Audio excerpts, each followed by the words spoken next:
everyone, my name is Christine from These Succulent Biddies, and here we talk all about succulent care tips and how to grow them. Today I'm going to be giving you an update on my Sedum burro's tail over here from our episode number 36, how to propagate Sedum burro's tail. And then after that, we're also going to work on my Sedum donkey's tail over here, and I'm going to show you how to propagate her from cuttings. First, let's talk about the difference between the two, because a lot of people are still confused about this. And okay, so right here, guys, you see this one? This is called the Sedum burro's tail. It has smaller, fatter leaves, and basically this is how it grows. And then this right here, this is called the Sedum donkey's tail. It tends to have longer, pointier leaves that are not as chubby as the burro's tail. So just to get that clear, this right here is a Sedum burro's tail, and then this one right here is a Sedum donkey's tail. Alright guys, so first let's do the update on my Sedum burro's tail over here. If you guys are interested in learning how to propagate Sedum burro's tail, then please watch episode number 36 on our channel here. And anyways, here is my pot of my grown propagated burro's tails. Actually, in episode number 36, I believe I put everyone in this plastic pot right here. But since then, I finally got a tall and big terracotta pot, so I kind of just transferred most of them in here. And today what we're going to do is we're actually going to transfer the rest of these in here. And I basically just wanted to show you the growth. It took about, I would say, a month for these guys to grow new roots, and they got really dehydrated at first, of course, but when they grew roots and they started to receive water, after about maybe 4 or 5 waterings, they started to plump back up again, and there's a leaf that just popped off. These guys are notorious for popping leaves, but I wanted you to see how nicely the growth is on this one. These are actually directly under my grow lights, and they really like it. And as you can see, the top part has grown very compact compared to the old growth right here when it wasn't getting enough light. Do you see how far apart those leaves are? But on all my new growth, everything else is really pretty. All the leaves grew pretty close together, especially this chubby little one right here. You can see this is where I made the cut right there, and this is a head that actually just grew off of that. Then on the rest of them, there's a lot of new growth right there along the bare stems that I left. And then in the pot, you can see the leaves that I just threw in there. You can see it right here. There's a bunch of leaves that are now growing. And then we have a little donkey's tail hitchhiker that's actually doing really well in there too.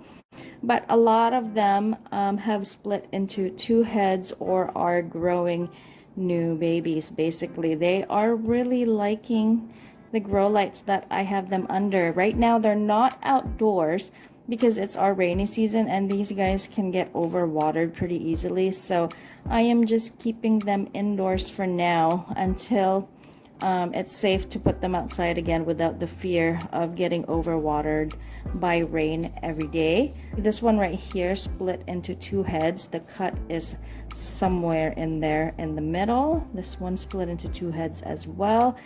And everybody is doing so much better than they were from when I propagated them in episode number 36, because they weren't quite that healthy. Right now, on to our Sedum donkey's tail propagation. So basically, you can propagate Sedum donkey's tail both from leaf propagation and cuttings, but some cuttings do grow a lot faster, and I prefer it that way. But if you have any leaves that have fallen, all you have to do is simply stick it back into the pot, and it will grow eventually. But it takes a really long time if you plan to propagate these from leaves.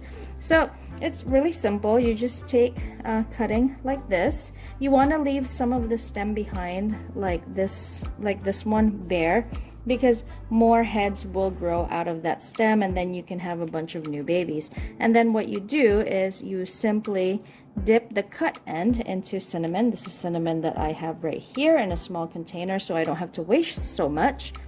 And then this would basically be ready to be planted into very dry, well draining soil. You could also let it callus for a few days, maybe maybe a day or two if you'd like, just to be on the safe side. But I do know that my soil is completely dry and they're not going outside, they're going to stay indoors, so they're not going to get wet. When you take cuttings like this, you want to make sure that these open wounds do not get wet at all, or else it could cause your stem cuttings to rot. If you don't have much of a stem and there's a lot of leaves on there, you can also remove a few of those bottom leaves so you can have bare stem showing like this. And then that is the part that you will be planting into the soil, and all those little parts where the leaf came from, those little leaf nodes, that is where the new roots will grow out of. So you just want to cut as much as you'd like. You can trim it all the way back if you want to, or you can just cut however much you want. And so like here, there's a lot of leaves. I don't have much of a stem, so I'm gonna remove a few of these bottom leaves, and I'm simply gonna save those and put them to the side and place them on top of the soil later when I plant these in, so I can have more baby donkey tails. These guys actually root a lot faster than the burro's tails, but these guys only take about, I would say, 3 weeks, 2 to 3 weeks to root. They're a little bit easier for me to root, which is why I like propagating them. And I don't know, for some reason they just seem to grow a little bit faster.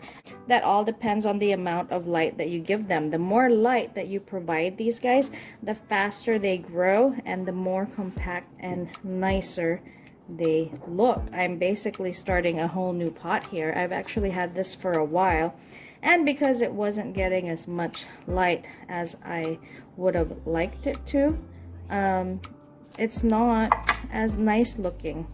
But now I'm fixing it, and hopefully by next year, maybe 6 months from now, we can have a really nice full pot.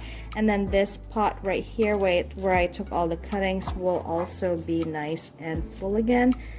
This one I think I'm just gonna transfer into that pot and not cut it, and maybe cut that one too. Don't throw away the old stems, guys. If you don't need the old pot right away, you can just leave it planted in there, and over time it will grow a bunch of new babies on these stems that you cut them from. Or you can transfer them into a pot that's, not as nice, or you don't need, and let them grow there. But do not waste these old stems, because these will bush out. They'll grow a bunch of new babies on those stems, and you can have a nice full pot again in just a few months. Let's plant them into my very well draining soil. This is the same as my succulent mix. I use a pre-made mix that is called Sunshine Mix Aggregate Plus number 4.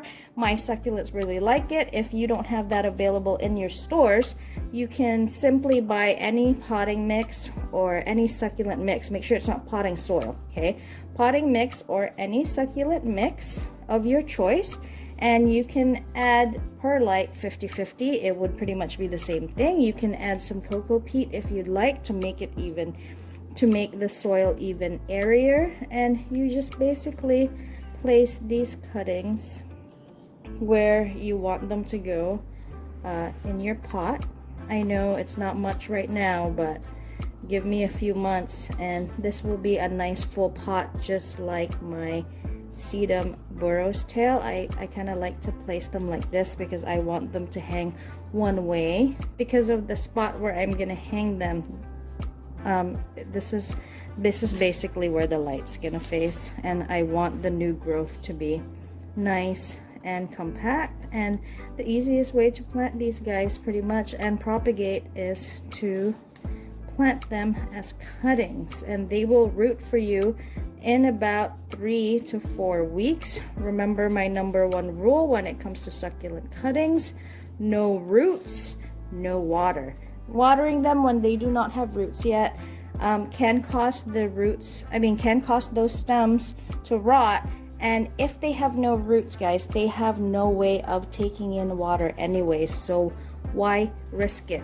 I actually want to cut these in half again and kind of stick them in there, but I'm gonna do that later when these guys root and they start receiving water again, and then I'm probably gonna clip off the top parts again and then stick them in the soil just to make sure that they don't dry out before they grow roots.